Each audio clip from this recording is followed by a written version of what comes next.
are going to be watching how crows gave Earth's biggest city the middle finger. And now I'm giving you two. BOGO! Anyways, I'm very excited to see this because I like learning animal facts with you and I think it's fun, so let's check it out. That's an anime girl in there. I love you. I love you. I love you. Wait a second. I could just train a bird to say that, and then I would never go a day feeling unloved? And then maybe I can teach him to play video games with me? And then he's my state-mandated bird friend, which would be pretty awesome. Do you have any idea how stressful a street war with birds would be? No, you don't. Because you don't live in Tokyo. Tokyo has Tokyo, though. I lived in Shibuya. Not even kidding, and there was no incident. a gang problem. The problem is the members aren't human and can fly. And they're huge, by the way.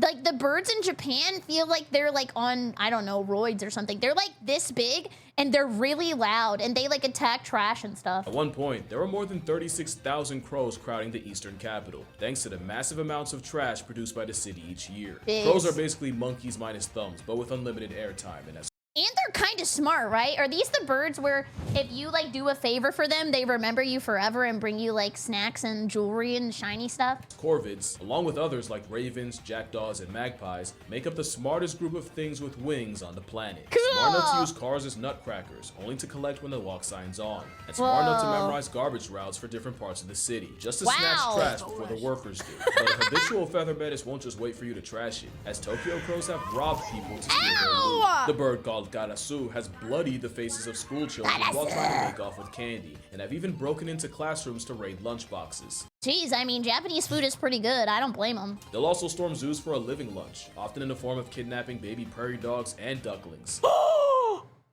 Dude, that is so scary. Don't, like, hawks do this too to, like, farm animals or, like, little baby chickens, and they just pick them up and they carry them and then they drop them and then they eat them?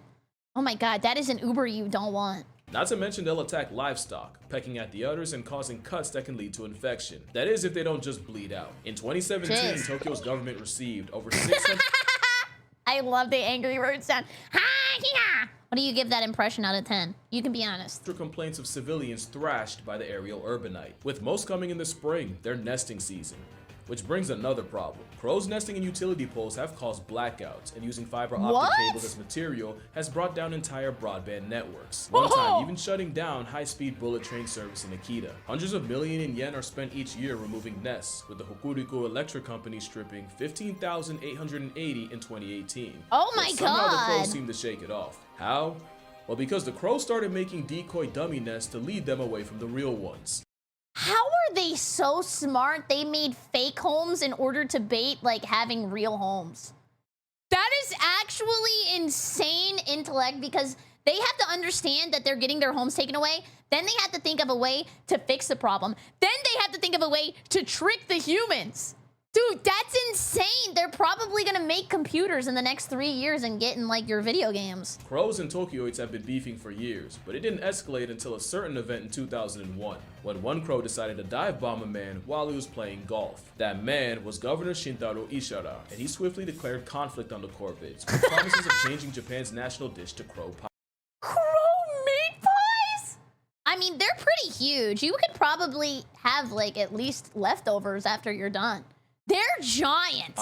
Since then, it's been on site and flight, with the government trying everything to combat a vindictive air terrorist, employing hawk mercenaries to try to fight fire with feathers, and It's actually IRL Pokemon. even installing beehives in the heart of Ginza, so the I believe Ginbachi it. can give the crows a taste of arguably even more of a flying crash out. But one thing about Japan, you don't with the Yakuza, and these air gangsters have been testing people in ways arguably no other city animal ever has. And for all humanity's hubris, this might be the one time we have to Also, she's eating ice cream when it's like -2 degrees outside. Actually, I would eat ice cream any time of the year. Never mind, carry on, queen. eat crow.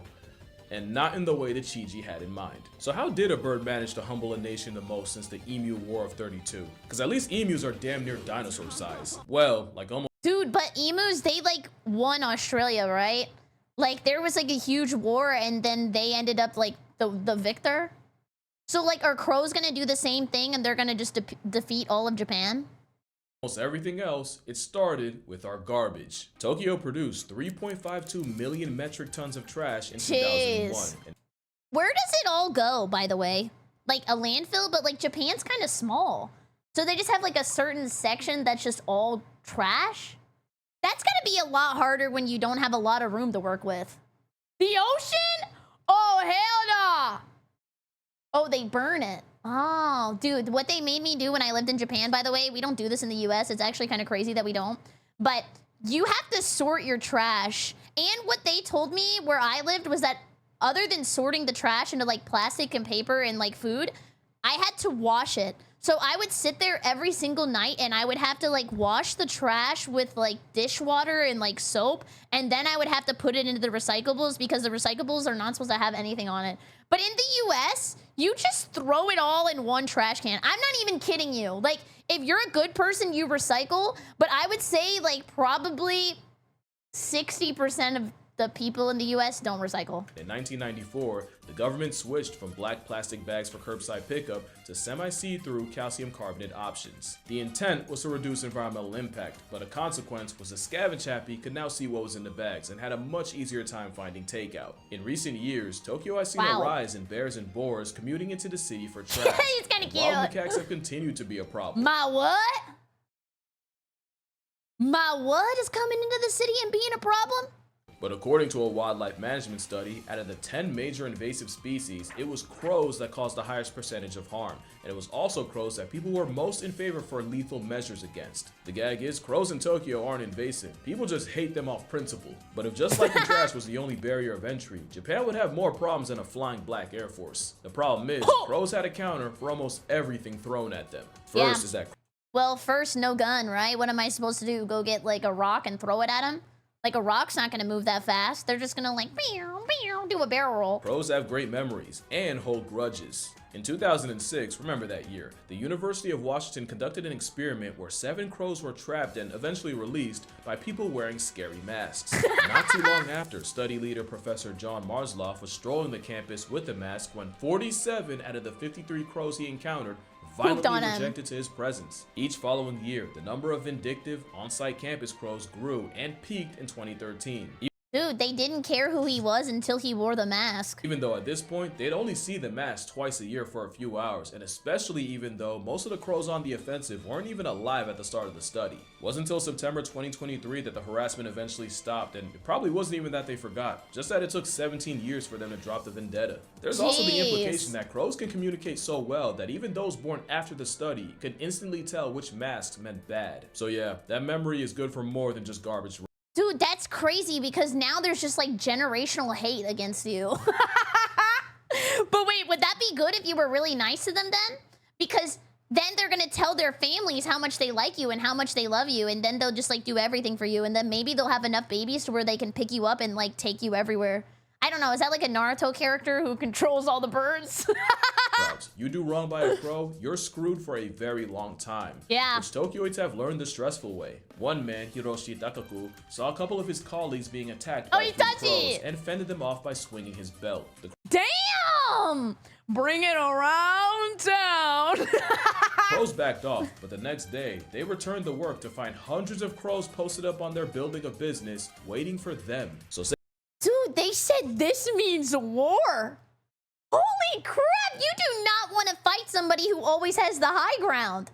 And they'll probably poop on you, literally. Safe to say, conventional extermination doesn't really work on an animal that can learn the look of the workers doing it and will mob them on sight. They also tried traps where they bait the crows with food like lard and then gas the captured crows with carbon monoxide. Oh my God. Not only was that method way more costly than it was worth, they didn't expect a group of goth tweeties named Murder to turn death into a life lesson. Cool. Crows have funerals, but not the kind that you think where they mourn the dead. In fact, they're more likely to oh my god, he looks so sad! Why?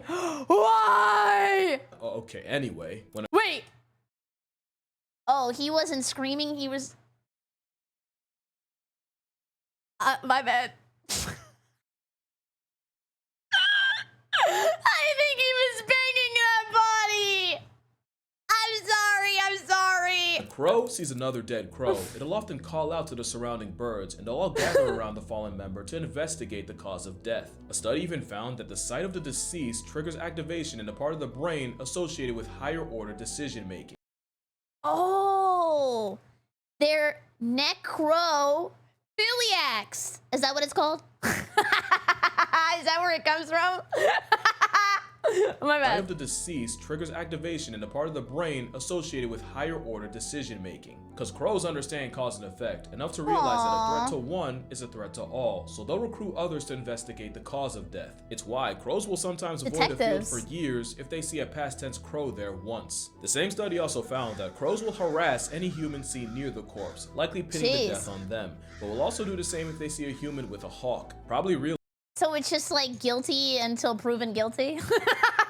realizing that a hawk and a human can equal a bad time. So mass crow killings barely put a dent in the population. And speaking of hawks, they weren't as effective as the government hoped, as although big enough hawks will murk crows, crows will use their numbers to effectively mob birds of prey and chase Poor them owl. off. You see where I'm going with this, right? These Flyinsteins had a counter for everything. The Tokyo terrors would avoid areas with traps, and any crow deaths were likely reported on and adjusted for by the greater crow community. And let me just remind you that crows were out here making decoy nests to slow their human ops down. Even with the crow cavalry falling from its near 40,000 population peak, in 2010, there were still an estimated 20,000 running the naked city. Jeez, and you know all 20,000 of them are pissed off.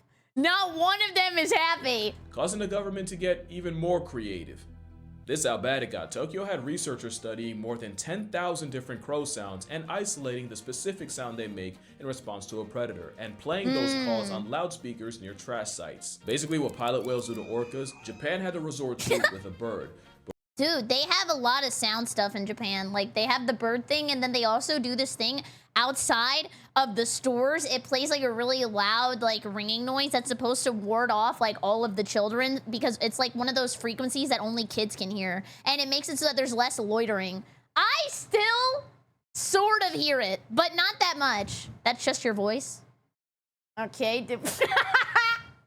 And what the hell did I do? Why are we coming for me? But really, the only thing that made a difference was regulating the very problem that caused it. People started covering their trash with blue protective tarps. Yes, you have to cover your trash with blue guy.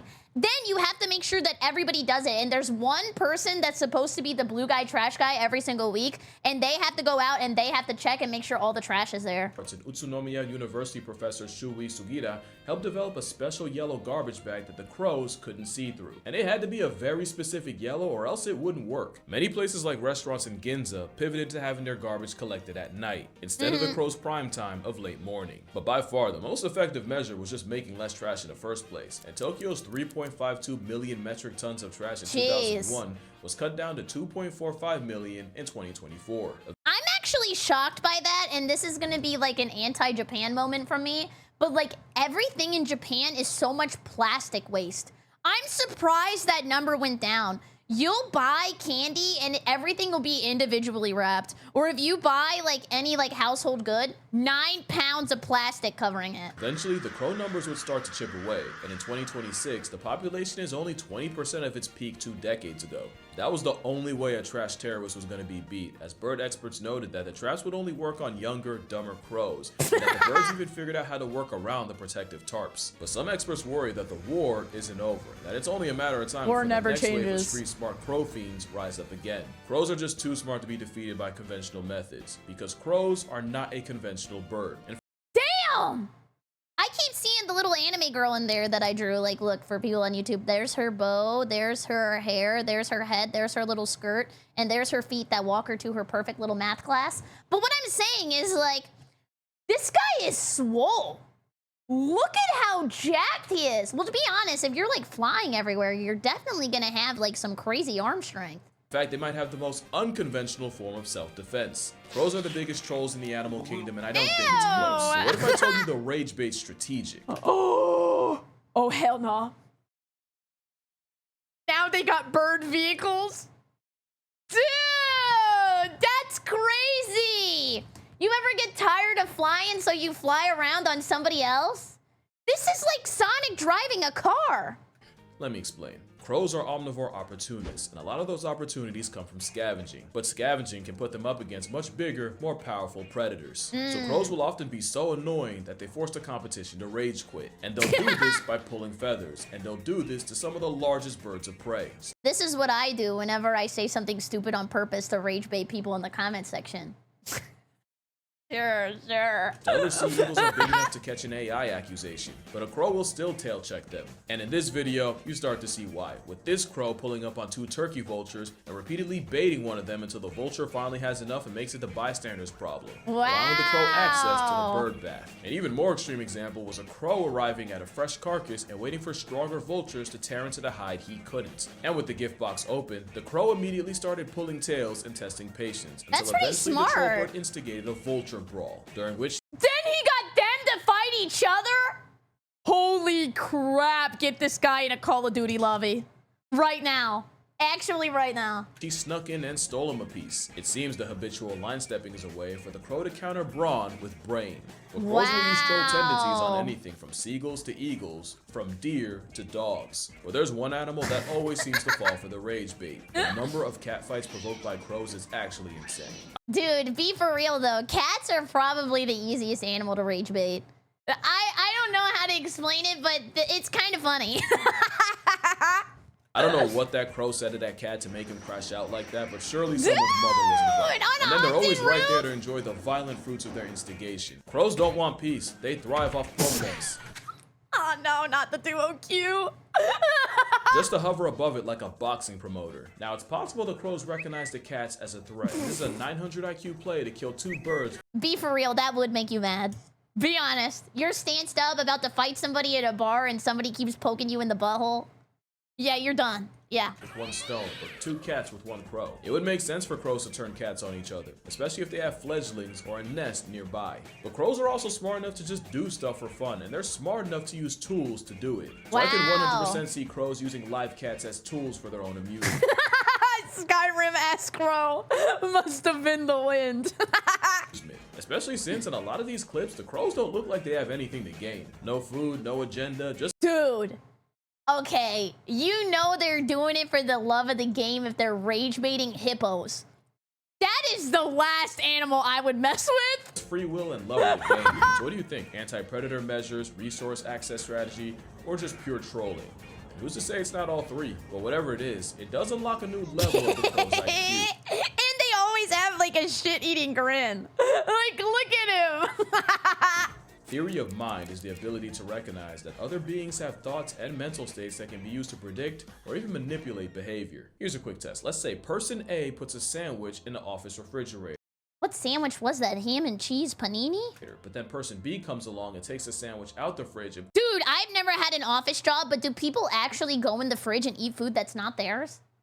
Like, that is beyond disrespectful. That would make me so mad. Yes?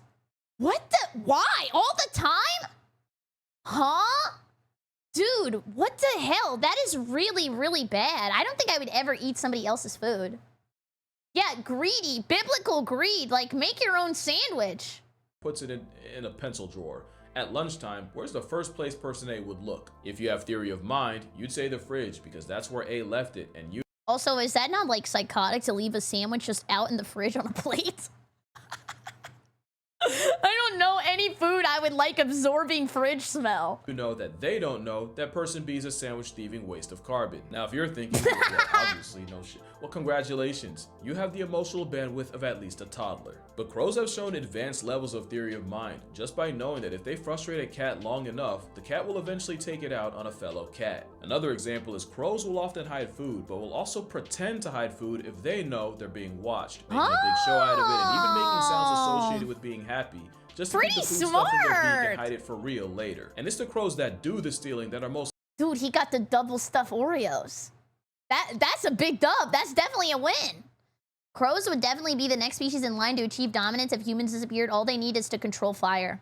Yeah, once they control the elements, it's all over. Likely to perform theft insurance, meaning they can put themselves in the mind of another crow and act accordingly. Now, I don't want to act like this is a super complex thing. Like, squirrels will do the same misdirection to protect their nuts. We're just gonna— I mean, I'm gonna be honest. I think anybody would do anything to protect their nuts. Apparently, Dude, I don't know how we always talk about balls, but you guys were saying that if somebody taps you lightly on the balls, sometimes it hurts more than a full-out just, like, punch. Why? Is that real? That's like a light tap phenomena? Yes? That is correct? Dude, that's crazy. It's nuts. Literally, that's nuts. They ignore that they often forget where they put them for real, and that ADHD builds forests. But crows take it further than anything with a walnut-sized brain should. Crows building dummy nests to fool Tokyo bird control is another example. But my favorite example was this story of a crow that got bullied off parking lot fries by two seagulls, and after repeatedly trying to take back what was his, seemingly gave up and flew off and appeared to find what looked like other food. Well, why do I think crows are cool even though they're like rage baiters, but like seagulls to me, I don't like them. There's just something about them that is just extremely unlikable. Of course, this got the seagulls' attention, and with all their biblical greed, they flew over to steal again. And while the seagulls were left with the stick the crow was posturing as food, the crow was able to spin back and take the fries, their pride, and the W. Along with theory of mind, crows were also able to pass Aesop's test. In this one, the animal would need the foresight to understand that they could reach a treat in a small tube by dropping stones to raise the water level high enough. Is that not crazy? I don't think as an adult I would have done that. Raccoons were able to pass the test, as were apes, although they got creative, with an orangutan spitting water into the tube to grab the prize. And holy, he used his spit? And he wasn't a quitter? a chimpanzee just peeing in it when it was a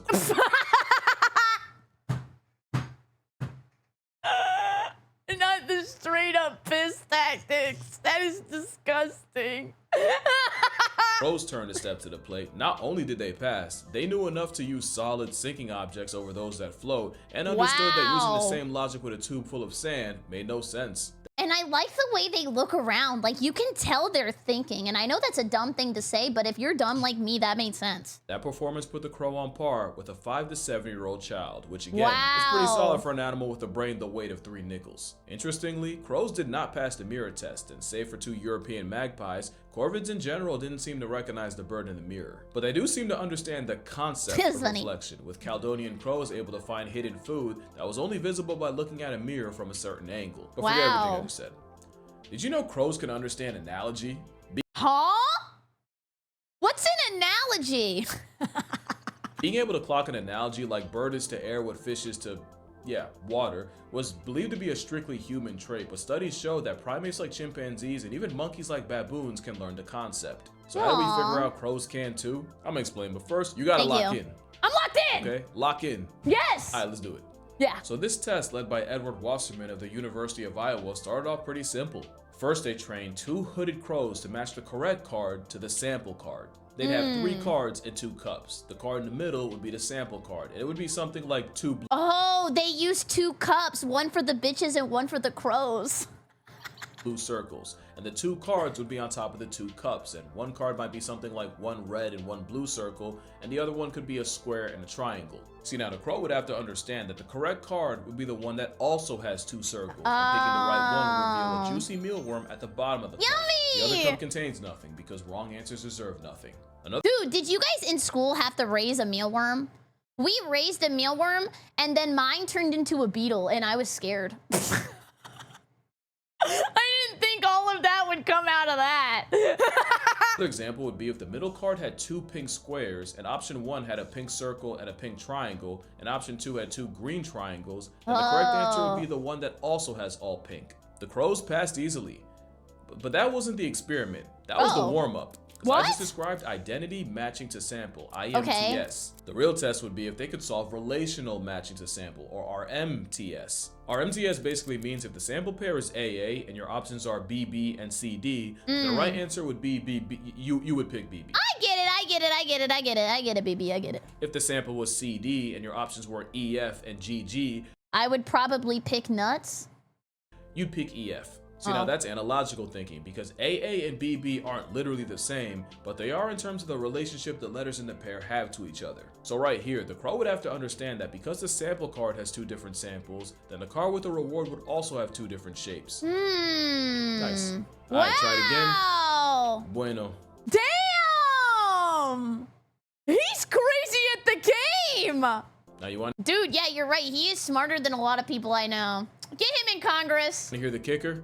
They were not trained to do this. They got this on the first try. First try?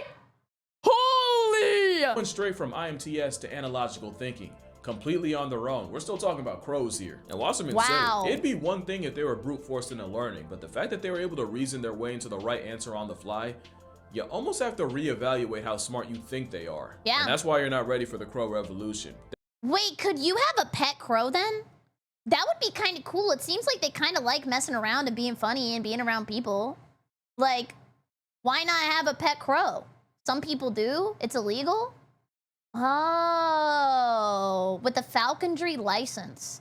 There's also some people who have pet raccoons. I think in Florida, you're allowed to have a pet raccoon. Their greatest weapon is their mind, and you can get wrecked purely off of pattern recognition. Lisa Joyce was attacked by crows during a 4th of July celebration in Vancouver. What was weird was, out of the hundreds of people outside, Lisa was the only victim. What did Lisa do? I'm not a victim blamer, but why are they only attacking her? The harassment only got worse to the point where she had to change her commute because a literal murder would be waiting for her outside on her way to work. After weeks of avian abuse, she stumbled across a local Facebook support group with women talking about their crow trauma and Oh! They're misogynist crows! other than, you know, being Tweety's target practice, Lisa noticed all the women had one thing in common. They all had long blonde hair. Well, thank God I'm safe. As for why blonde bias, well, you might find your answer in Seattle. That's where science writer and fellow blonde Lynn Peoples was jogging when she took multiple bird strikes to the back of the dome. Later in her Ow. jog, she saw a man, probably having a mental episode, absolutely crashing out at the birds at the park, chasing and kicking at them. Birds that included crows. Dude, wait, does this mean bald people win? If you're bald, the crows love you, and they maybe bring you presents. He also had a long ponytail. Guess what color it was? You can catch you heat from a murder asshole! as a bystander, and your only options are to move, dye your hair, or I guess you could wait in the house for 17 years like a cicada. Crow hate crimes Holy crap, I said no loitering! have gotten so common, someone developed an app to track crow attacks, and crow tracks quickly gained thousands of reports. As much as I love I like the aggressiveness An app- rating. Aggressiveness too. Wait, what does it say though? It says aggressiveness 2. What happened? Calling and dive bombed once. Would I make contact if I chose that moment to tie my shoelace? Okay, he's trying to tell us he's on Tumblr. We get it. track crow attacks, and crow tracks quickly gained thousands of reports. As much as I love crows, I can understand why people are terrified of them. They're the most human bird on the planet, and Dude! What's your excuse for jaywalking? This crow lives by the rules. that is really uncomfortable to some people. Well, let me make it worse. Because corvids like crows, but especially ravens, have had a relationship with wolves that is eerily familiar. You see, corvids will scavenge off wolves' leftovers, but often it's the flying dry snitch that leads the pack to them in the first place. In return, the wolves seem to tolerate the birds picking at the meat once the wolves have ripped it open. But it's not just a business relationship, as ravens and crows have been seen playing with wolves in Yellowstone. Why is this not a really sad Pixar movie where they become best friends and then eventually one of them dies? Sometimes grabbing sticks to play tug-of-war, or sometimes even flying above the wolves to get them to jump at them. The birds seem to especially favor playing with wolf pups, and naturalists watching swear by corvids having emotional bonds with specific members of the pack. Not to mention Caledonian crows, you know, the ones that passed the tube test, can not only Isn't that just Balto? Oh, true, actually. Dub. use tools, but they'll build them, like with multiple steps. Like if you give a Caledonian a box with food and a bunch of sticks, but none of the sticks are long enough to reach the prize, the crow has the presence of mind to combine multiple sticks to retrieve What? the treat. That kind Wow, dude. They like patch the tools. Is that not crazy to know that it works, but maybe you just need a few extra inches?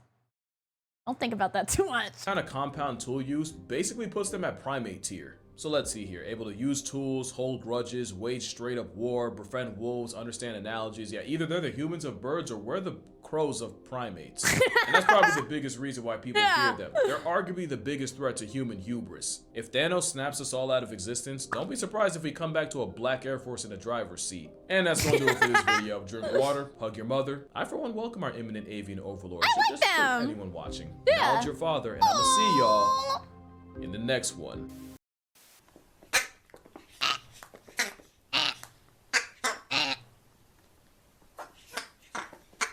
Dude, that video was awesome. I love the Amino videos. Anyways, thank you so much for watching. Please come by the Twitch stream, twitch.tv/BerryCrepe, and use code Berry for 10% off your gamer subs order. I would super appreciate it. I hope you have a great evening. Goodbye, YouTube! Goodbye, goodbye, goodbye! Goodbye, goodbye, goodbye!